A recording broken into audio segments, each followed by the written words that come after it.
Ukraine has shut the door on the possibility of extending its gas transit agreement with Russia, a move that could sever one of Europe's last remaining pipelines for Russian natural gas. President Volodymyr Zelensky, during a summit with European Union leaders in Brussels, categorically ruled out renewing the deal, which expires on December 31st, leaving EU leaders scrambling for alternatives. We will not continue the transit of Russian gas. We will not give them the opportunity to earn additional billions on our blood. Any country in the world that could receive something cheap from Russia in the end, tomorrow, in a month, in a year, will become dependent on the Russian Federation. This is their policy. That's why we won't transit Russian gas anymore. The Soviet-era urengoy-pomary-uzhgorod pipeline, a vital link that once carried Russian gas from Siberia to Slovakia, the Czech Republic and Austria, will cease operations unless an agreement is reached.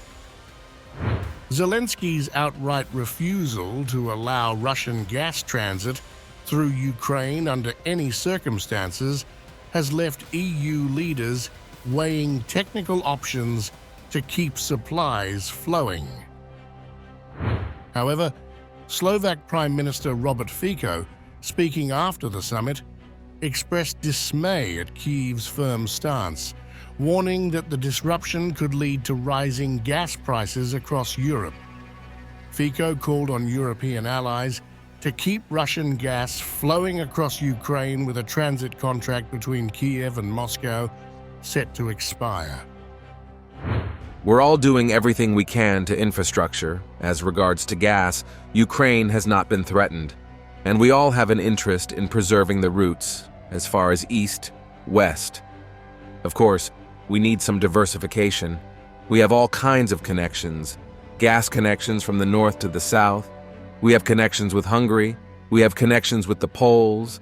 We can take gas from the west. It's really without any problems. Our pipe alone has 100 billion cubic meters of capacity. And we have, or have had in the past and still have, huge transit fees for that, which go to the state budget. Are we just going to let that pipeline dry up? In the name of what? Because you don't like the Russians? Fine, I like them. I don't think that we have to go into the position of letting that oven dry up now, just because you don't like the Russians.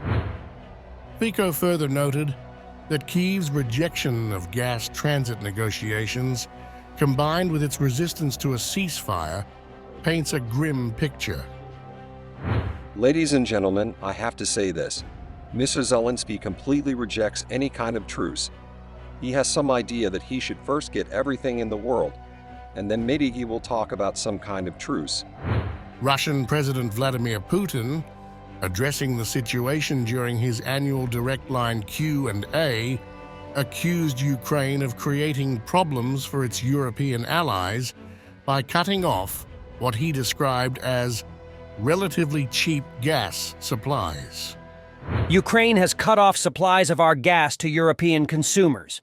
On the one hand, it is eating straight out of their hands because only with support from the West, including from Europe, can it exist. Not just fight, exist. And at the same time, it creates problems for them by cutting off supplies of our relatively cheap gas to Europe. This contract will not take place. It's already clear. Well, that's fine. We'll get over it. Gazprom will get over it.